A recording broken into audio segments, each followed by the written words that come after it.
1953 में जब ईरान के प्राइम मिनिस्टर मोहम्मद मोसैदिक ने ब्रिटिश और अमेरिकन ऑयल कंपनीज को नेशनलाइज कर दिया तो अमेरिका और ब्रिटेन ने इस एक्ट को अपने इकोनॉमिक इंटरेस्ट के खिलाफ समझा। फिर CIA ने एक सीक्रेट ऑपरेशन स्टार्ट किया।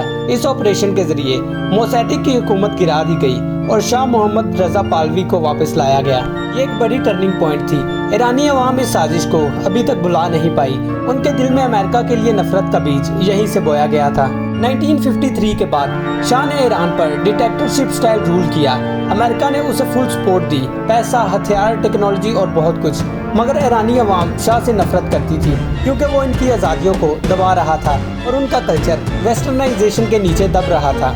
इस दौरान सवाद नाम की एक सीक्रेट पुलिस ने हजारों लोगों को टॉर्चर किया, जिसका जिम्मेदार भी ईरान में लोग अमेरिका को समझने लगे। फिर 1979 में सब कुछ बदल गया। आयतुल्ला की लीडरशिप में एक इस्लामिक रेवोल्यूशन आया और शाह को ईरान से भगा दिया गया। जब शाह ने अमेरिका में पनाह ली तो ईरान में लोगों का गुस्सा और भी बढ़ गया। 4 नवंबर 1979 को ईरानी स्टूडेंट ने USA एम्बेसी पर कब्जा कर लिया और 52 अमेरिकन डिप्लोमेट्स को होस्टेज बना लिया। ये होस्टेज क्राइसिस 444 दिन तक चली। अमेरिका के लिए ये एक बड़ी बेइज्जती थी और यहाँ से इन दोनों की दुश्मनी ऑफिशियली शुरू हुई। 1980 में इराक ने ईरान पर हमला कर दिया। सद्दाम हुसैन को अमेरिका ने पहला सपोर्ट किया, उसे वेपन्स दिए, इंटेलिजेंस प्रोवाइड की और हाथा की कुछ जगहों पर केमिकल वेपन्स का यूज भी होने दिया। ईरान के लिए ये खुली अमेरिका की मुखालफत थी। उन्होंने नफरत और रेजिस्टेंस का रास्ता चुना। लेकिन 1988 में जब अमेरिका ने ईरान के एक कमर्शियल एयरलाइन को मिसाइल से गिरा दिया, ईरान एयर फ्लाइट 655, जिसमें 290 लोग मर गए, तो ईरान के लिए ये एक सबक था कि अमेरिका पे भरोसा नहीं किया जा सकता। इसके बाद 1990 से लेकर 2010 तक अमेरिका ने ईरान पर लगातार सैंक्शंस लगाए।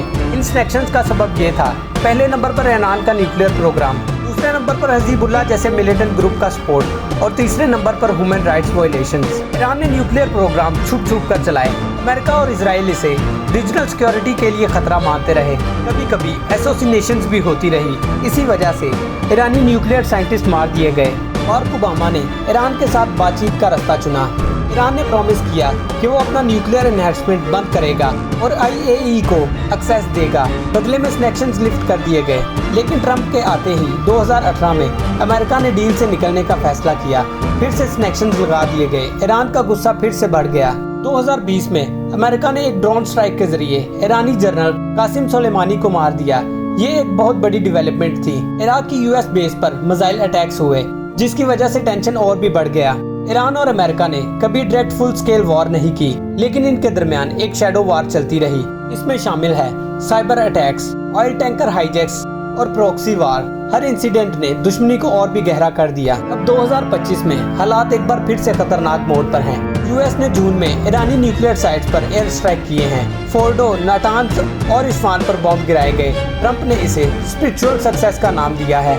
ईरान ने वार्न किया है कि रिटेलिएट करेगा। स्ट्राइट ऑफ हॉर्मुज का बंद होना, इजराइल सिटीज पर मिसाइल अटैक्स और रीजनल कॉन्फ्लिक्ट का खतरा, सब कुछ हवा में है।